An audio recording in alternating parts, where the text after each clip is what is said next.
This is the second of a 5-part series on strategy in the 21st century. Things today are fundamentally different in the marketplace, and companies have been built on the principles of the carrot and the stick. In the first of this 5-part series, I talked about strategic control and talked about 2 examples, one from a small company, Minnetonka, one from a large company, in this case Alphabet, well at the time Google. Here I'm going to do the same, talk about a small and a large company and how they applied the concept of the carrot, what we'll refer to as vertical incentive alignment, vertical incentive alignment in their respective markets. So vertical incentive alignment is a key. In this case, the carrot and the stick. And I'll begin with a classic example that some of you may have heard me talk about before and seen it on some of the videos that I have online. But the carrot and the stick is best typified by what Procter & Gamble did back in the 1990s with Walmart. Matter of fact, Procter & Gamble, in their world headquarters in Cincinnati, I spent better part of a year in and out of their world headquarters shadowing executives, and I got to see this firsthand. What Procter & Gamble did is they went to Walmart and said, listen, Walmart, you are our most important customers.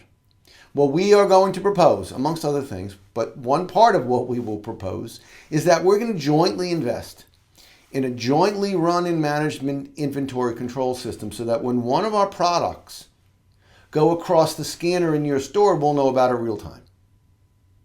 Matter of fact, at the time, Procter & Gamble, for a brief period, had the largest computing facilities in the world in the headquarters in Cincinnati, taking all the data from Walmart. Now, this is commonplace today. Back in 1990, it was not. The advantage that Procter & Gamble now had is were getting all of their information on all of the products real time because they knew about when a P&G product went across that scanner.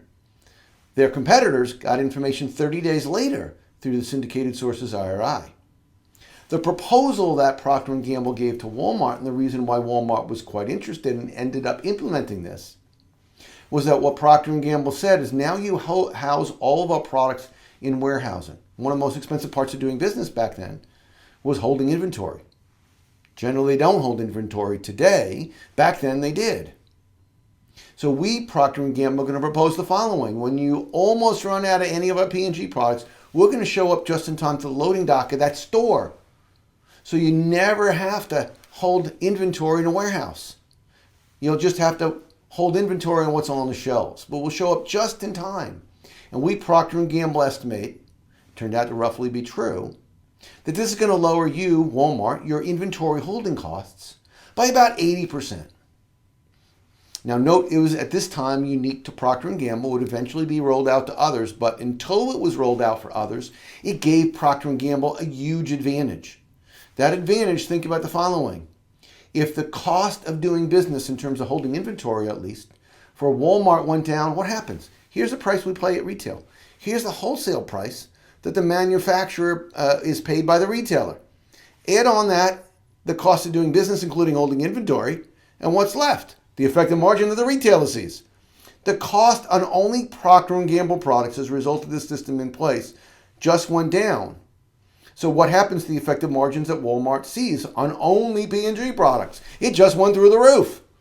So if you're Walmart, what do you want to do? You want to sell more P&G products. You want to sell more B&G products. You want the Unilever product in the back shelf where no one can see it. Procter & Gamble took a behemoth like Walmart and perfectly aligned their incentives with their own through this joint investment in an inventory control system. Better yet, Procter & Gamble knew that Walmart would do what's in P&G's best interest. Why? Because it was in Walmart's interest to do what was in P&G's best interest. All right. Now, I know there are a lot of yes buts out there for those that are listening. Yes, but wouldn't other retailers break in? Other manufacturers break into the system? And the answer was certainly yes. Procter & Gamble, matter of fact, I asked John Pepper, the CEO at the time, are you thinking about how you fending that off? He said, well, we're letting them break in slowly and trying to fend them off as long as possible at Walmart. While they're trying to break into Walmart, we're launching in Safeway and IGA and the Krogers one at a time. And they stayed almost one step ahead the entire decade of the 1990s. It was absolutely brilliant. There are many other yeah buts. We explore them in great detail, both in the book and in the online courses that talk about this. But the principle of jointly investing in something that aligns the incentives of the two parties is what we call vertical incentive alignment, or the carrot in the carrot and stick. Now, to contrast this with this is an example that's much more common today. It is the basis for what is the strategy for much of IoT if it's done well, the Internet of Things in supply chain, for example.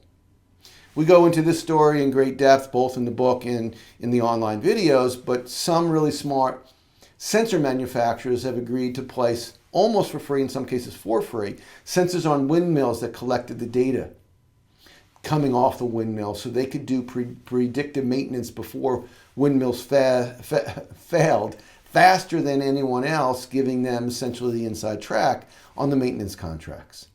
It's the modern day version of give away the razor to sell the razor blades, whether it be data coming off of phones, apps, sensors on windmills, supply chain sensors, and the Internet of Things.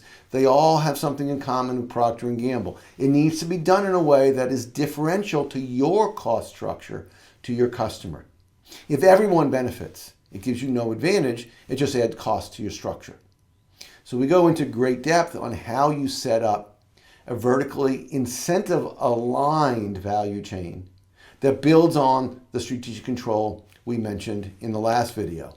When you do both, whether it be a small firm or a large firm, small firm like the sensor manufacturer, a large firm like Procter & Gamble, when you do both well, you execute points of strategic control and you align incentives. It is material to firm performance that can help you for decades into the future. What you do now, as it particular comes to data rights and the ability to provide offerings that give your customer a better value proposition than your rivals, to the extent that you do it now, that advantage or disadvantage is likely to last years, perhaps decades, depending upon the industry, context, and setting. This is material to firm performance. It matters. What we do here is real, relevant, and rigorous. If you want to learn more about any of these concepts and how you actually put it into performance, how you make it happen, what are the steps you do, and what I call an executive playbook, we have courses online and resources for you to learn more in addition to the book, The Carrot and the Stick. I hope this and the previous session on what is a strategic control point, what is vertically aligned incentives, that is, what is the carrot and the stick, helps you to start to think about your industries differently, because it has been the reason why, or at least a primary reason why, some companies such as Amazon, Alphabet, and others have done extremely well in the marketplace. They use these principles to perfection. It matters, it matters, it matters. I've seen it work. Use it to your advantage.